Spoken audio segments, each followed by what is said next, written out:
ایک بزرگ گزرے شاہ بقی الدین ابن مخلد، فرماتے میری 19 سال عمر تھی، میں نیشا پور میں پڑھا کرتا تھا، میرے اندر علم کا بڑا ذوق تھا۔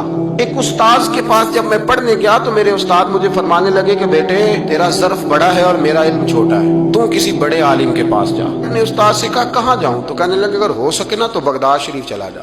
امام احمد بن حنبل کی بارگاہ میں حاضری دی، وہ حدیث کے حافظ ہیں۔ آج بھی آپ ان کی مسند امام احمد دیکھیں، جو حدیث کا طالب علم ہوتا ہے اسے مزہ آ جاتا ہے پڑھنے پر۔ کیا بات ہے امام احمد بن حنبل کی، انہوں نے اللہ نے اعزاز دیا کہ آج بھی مکے اور مدینے میں امام احمد بن حنبل کے مذہب پر فتویٰ دیا جاتا ہے، وہاں کے لوگ حنبلی کہلاتے، اتنی اللہ نے انہیں شان عطا فرمائی۔ کہتے ہیں میں نیشا پور سے نکلا جب تو بحری رستے کے لیے میں آنے لگا یہاں، جب جہاز میں بیٹھا نا تو رستے میں طوفان آ گیا۔ طوفان اس تیزی کے ساتھ آیا اور اتنے دن جاری رہا کہ ہمارے جہاز کی سمت ہی بدل گئی، ڈائریکشن ہی بدل گئی، گویا جانا ادھر تھا تو جہاز کا منہ ادھر ہو گیا۔ فرماتے ہیں جا کے کسی کنارے ہم اترے، یہ دیکھیں جو لوگ طالب علم جاتے تھے، فرماتے ہیں وہاں جا کے اترے، وہاں پتہ چلا کہ اس جزیرے پہ ہم اترے ہیں، یہاں سے اگر پیدل جائیں گے تو 7 مہینے میں بغداد پہنچیں گے۔ اور فرماتے ہیں کہ پیسے بھی کوئی نہیں، ختم ہو گئے۔ اب میں وہاں سے اترا پتے کھاتا، 1.25 مہینہ لگا اور میں بغداد شریف پہنچا۔ اور جب پوری جدوجہد کر کے وہاں پہنچ گیا نا تو پتہ چلا کہ امام احمد بن حنبل کا تو مدرسہ ہی بند ہو گیا، ان کے تو جمعہ پڑھانے پہ پابندی لگ گئی ہے، وقت کا بادشاہ ناراض ہو گیا ہے۔ اس کا مطلب ہے وہ بھی سیاسی باتیں کرتے ہوں گے، ناراض ہو گیا، اس نے پکڑ کے آپ کو جیل میں ڈال دیا۔ تو امام صاحب تو پڑھاتے ہی نہیں۔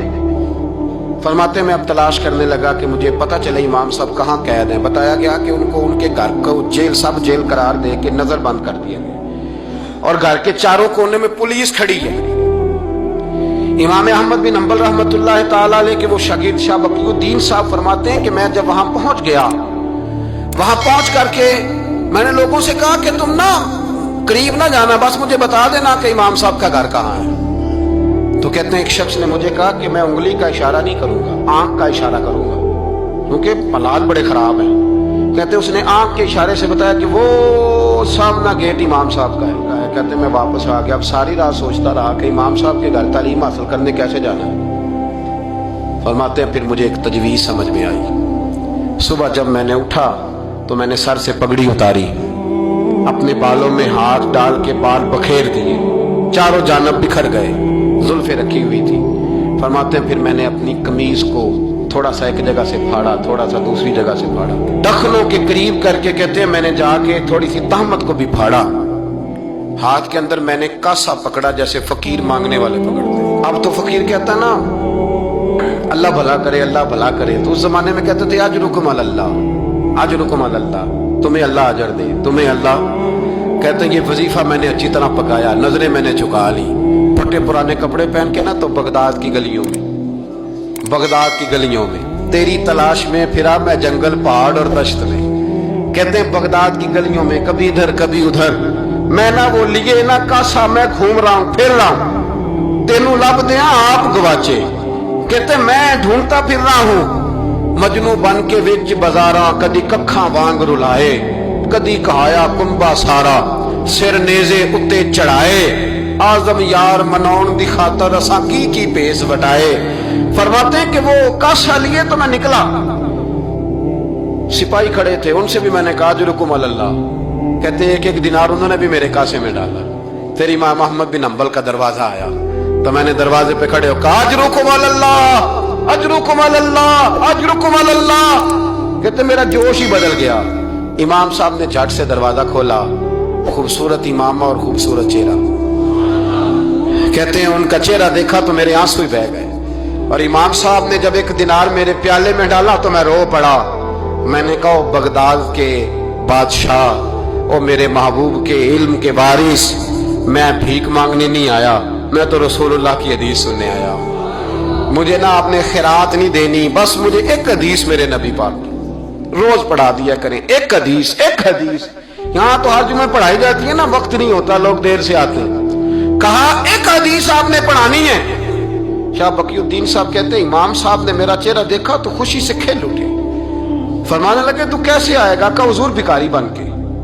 میں خیرات مانگنے آؤں گا، یہ بھی تو خیرات ہی ہے نا، مصطفیٰ کریم کے نام کی خیرات مانگنا۔ حضور آپ نے ایک حدیث پڑھانی ہے، سنیں۔ شاہ بقی الدین کہتے ہیں میں پورا سال بھکاری بن کے جاتا رہا، یہ جذبہ، یہ شوق، پورا سال بھیک مانگنے کی غرض۔ یہاں تو ہمیں اپنے علماء میں کمزوریاں نظر آنے لگ جائے گا، سب ٹھیک ہے جی، وہ ایک بات نہیں ٹھیک، لہذا چھٹی، میں اب خود بہت بڑا محدث ہوں، مجھے کیا ضرورت۔ حضرت شاہ بقی الدین کہتے ہیں میں پورا سال جاتا رہا۔ امام احمد بن حنبل مجھے فرماتے یار میں بھی سوچتا تھا کہ کہیں میرے علم کو زنگ ہی نہ لگ جائے، دیکھو اللہ نے فضل کیا ہے، مجھے ایک طالب علم عطا فرما دیا ہے۔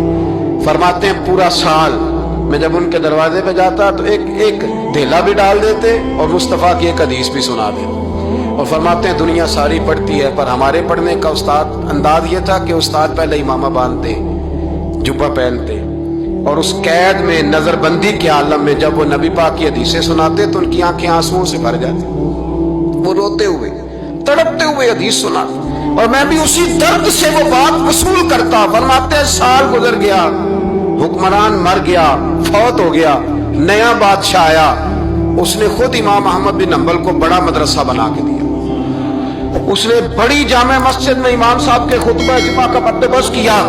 فرماتے ہیں ہزاروں طالب علم کئی ملکوں سے امام صاحب کے دروازے پر آ کے بیٹھنے لگے۔ فرماتے ہیں جب میں بھی پہنچا نا تو امام فرمانے لگے تو ذرا آگے آ جا۔ کہتے میں آگے آیا تو فرمانے لگے بھی علم تمہیں بھی دیتا ہوں، تمہیں بھی پڑھاؤں گا، مرتے دم تک پڑھاؤں گا، پر جو میرے اندر فیض کی خیرات تھی نا وہ ساری اس نے حاصل کر لی۔